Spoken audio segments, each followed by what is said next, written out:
नबी करीम अलैहिस्सलाम नमाज पढ़ा रहे थे, जोहर की नमाज थी, असर की नमाज थी। सही मुस्लिम में मौजूद है। हजरत अबू हुरैरा फरमाते हैं नमाज पढ़ाते पढ़ाते नबी पाक ने कदम आगे किया, नमाज पढ़ाते पढ़ाते कदम आगे किया और यूं हाथ उठाया फिर वापस कर लिया।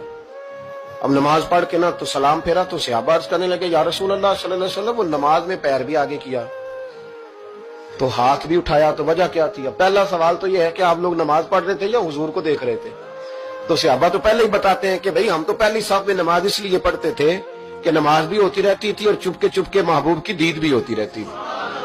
हुजूर से पूछा या रसूल अल्लाह, वो नमाज पढ़ते पढ़ते कदम आगे बढ़ाया आपने तो फिर पीछे कर लिया, क्या था? और हाथ उठाया तो फिर आपने नीचे कर लिया। तो नबी करीम फरमाने लगे नमाज पढ़ाते पढ़ाते जब मैंने कहा ना समी अल्लाहु लिमन हमीदा, अचानक मेरी नजर उठी तो जन्नत में चली गई।